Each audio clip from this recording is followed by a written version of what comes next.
So welcome back for part 2 of lecture 4. Now we're going to be talking about ceramic fuels, their advantages, disadvantages, how we enrich and process them, and then their irradiation effects, focusing almost entirely on uranium dioxide. But I will mention briefly carbine, nitride and silicide fuels that are being investigated for future applications in Gen 4 reactors, for example, but we're mainly going to focus on uranium dioxide. Well, the essential requirements remain the same for ceramic fuels. There should be a sufficient density of fissile atoms, and we would like to avoid high levels of uranium enrichment if we can, because that's going to cost us a little bit. And we need any non-fissile nuclides to have a low mass number and small neutron absorption coefficient. But ceramics have some key advantages over their competitors. They've got good irradiation stability because you don't get phase transitions like we were worried about for uranium plutonium metallic fuels. You get higher fuel and plant operating temperatures possible because ceramic fuels have a higher melting temperature than their metallic counterparts. And there's excellent corrosion resistance and low thermal expansion coefficients. So they're a bit more stable. But just like everything, there are some disadvantages. So there are some disadvantages of using a ceramic, most of which should be self-evident to most of you. They're brittle, with low fracture strength because they're ceramic. They've got pretty poor thermoconductivity, as shown in the graph on page 43. And due to the lack of metallic bond, they exhibit pretty poor heat transfer to the cladding, which reduces its efficiency even further. So thermally, we're having quite a significant challenge with uranium dioxide. So let's take a look at uranium dioxide itself, aka UO2. Well, UO2 is a precursor to metal uranium and was originally used as a fertile blanket around the reactor core as a reflector or absorber, breeding new fissile fuel and reducing neutron leakage. However, it's now well established, as I've said, it's the most well established fuel operating across the world. It can come in a range of compositions, either natural or slightly enriched in uranium-235, with about 0.7 to 4% enrichment in uranium-235 observed in commercial fuel. It can also be mixed with other fuels like plutonium to make something called mixed oxide fuel, aka MOX fuel, as it's mutually soluble with plutonium oxide, as shown in the graph on page 44. So how do we actually enrich fuels like this? Well, it may have a fair cost, but the benefits in enriching your fuel lie with the ease in sustaining your chain reaction, remember. But there are two ways that you can enrich: gaseous diffusion and gas centrifuges.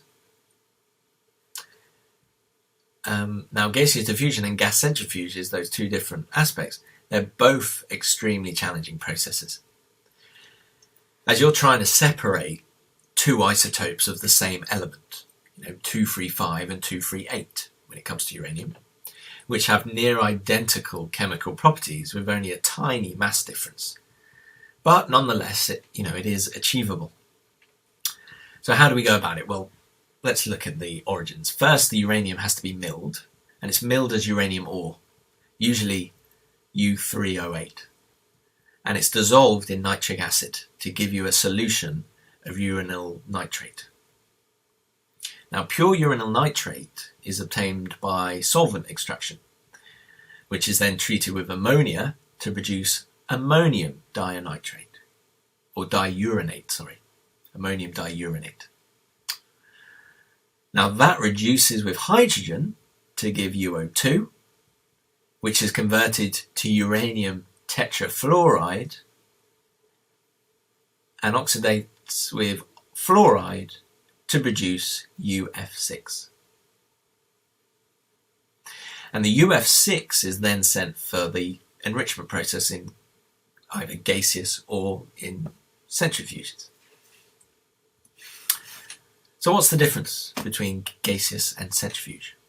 Well, in gaseous diffusion, that UF6 that we've produced, that's forced through successive sets of semi-permeable membranes. And those membranes allow slightly more of one isotope through than the other, eventually causing sufficient enrichment. But that's a very energy expensive process, and that lost favour very quickly with centrifuges winning out in the end.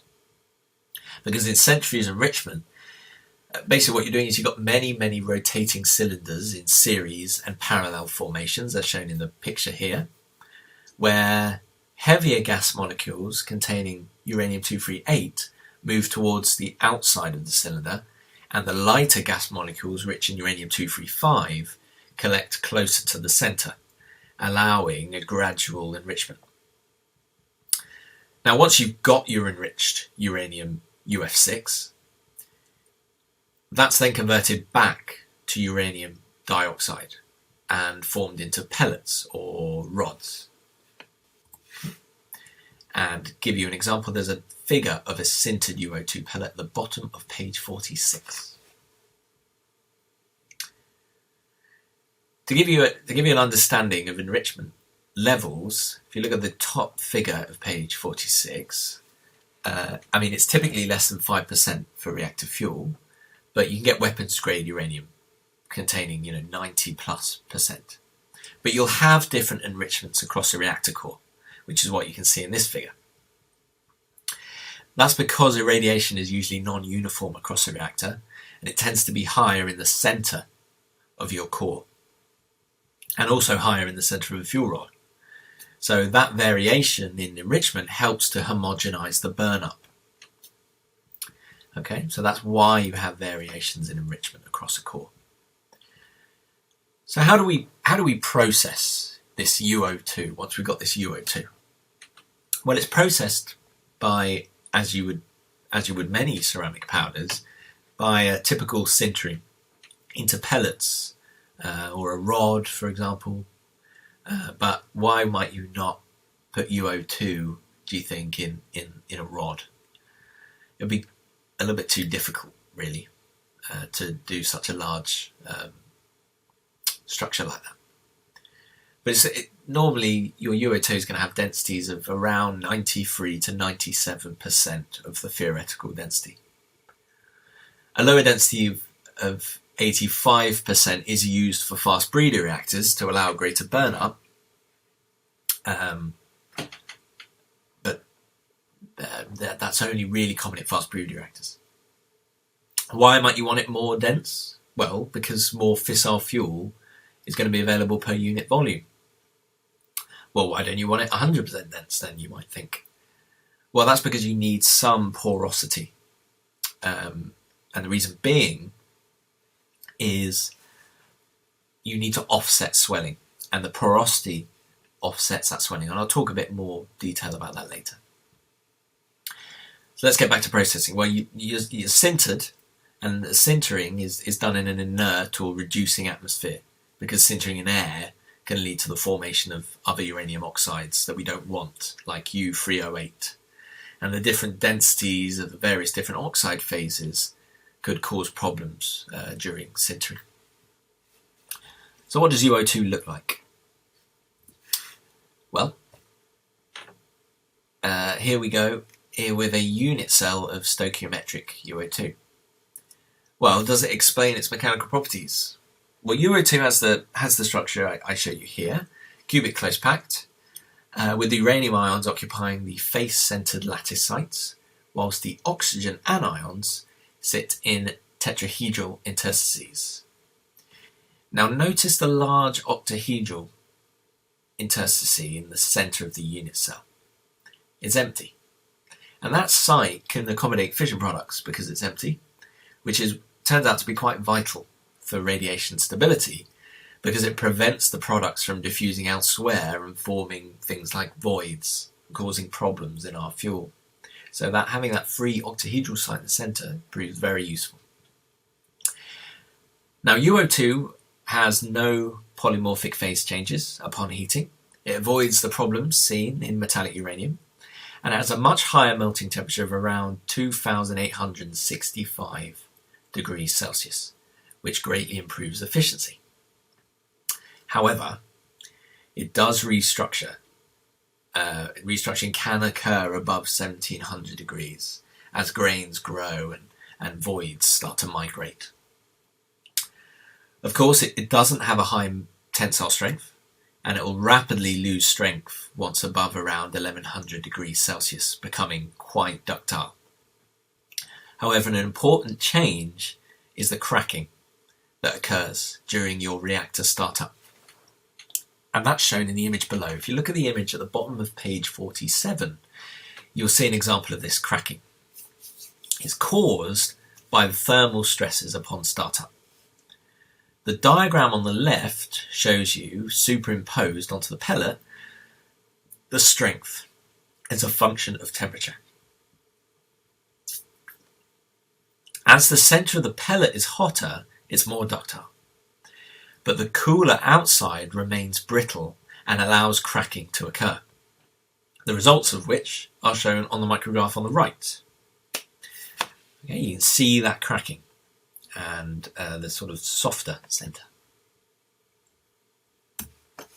And that cracking and thermal expansion can cause the failure of the fuel rod.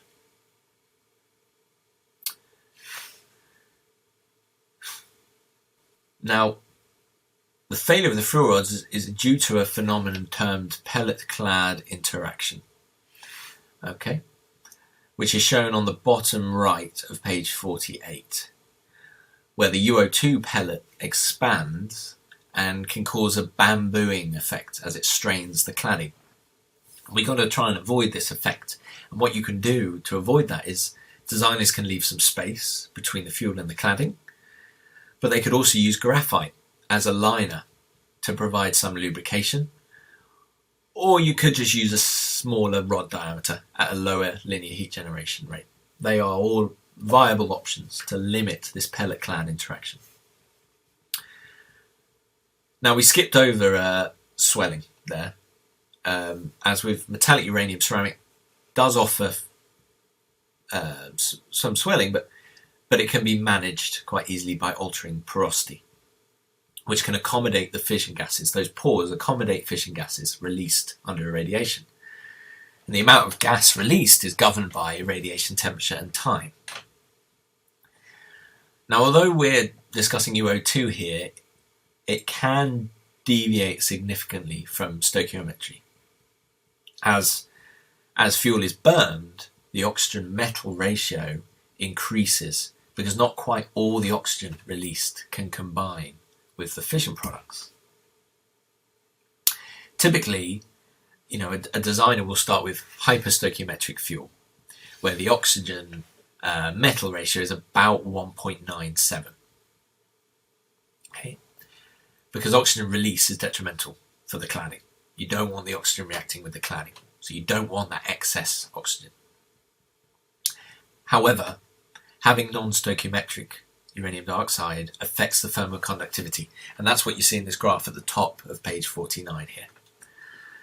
Of course, thermal conductivity is already significantly worse for ceramic than metallic uranium, and the heat transfer through the cladding is also poor, as we don't have those metallic bonds that we have with our metallic uranium. And on top of cracking, ceramic pellets also see significant bubble formation on the grain boundaries. That's what you see in the figure in the centre there. You get these bubbles, and they form as grain boundaries sweep gas from the interiors to the boundaries, where the bubbles can start to coarsen from gas travelling across said boundaries. Such bubbles can migrate along the temperature gradient, so they move towards the centre of the pellet, and that can result in a large void forming in the centre of the pellet, which is what you see in the bottom right of page 49. And if you have a mixed oxide fuel A similar process to that leads to plutonium being more concentrated in the centre, and the outside being uranium-rich. So as you can see, there are advantages and disadvantages to all fuels, but it's apparent that ceramic uranium affords a better choice for commercial reactors like a PWR, but there are a number of advanced fuel designs that are under consideration, which I'll highlight now before we end. Well, firstly, we've got carbide and nitride fuels. There are many variants of uranium carbide and nitrides, but those under consideration are UN and UC. And they show complete neutral solubility. Both have the rock salt structure and are widely seen as being inherently better fuels for the future, especially for breeder reactors, because they permit higher linear heat generation rates and higher burn-ups. Not only that, but they have a greater density of metallic atoms, allowing for more efficient operation. And although they're not used throughout the industry, it has been used in thermal and fast breeder reactors, and they've shown better stability and better thermal conductivities than uranium dioxide. The other alternative is uranium silicide. That's another possible future fuel, but it's not as well researched as uranium carbide. But similarly, it shows better thermal conductivity than UO2 and a slightly higher uranium content. It's got a tetragonal crystal structure with 10 atoms per unit cell based on the cubic copper 3 gold crystal structure, with uranium replacing the copper and a pair of silicon atoms replacing the gold. It's been used in research reactors, but due to reactions with water, it is of concern. But there is actually research going on at Cambridge in the Nuclear Energy Centre into uranium silicides. But we won't go into that, and we'll complete that lecture. That completes our lectures on nuclear fuels.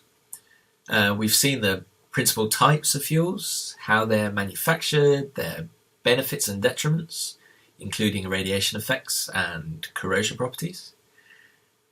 Our next component of study is the cladding of that fuel, the materials we use to isolate the fuel from the coolant. And that will be the topic for our next lecture. Should you have any questions on nuclear fuels, again, comment your question or send me an email and I'll answer when I can. Until then, I'll see you next time.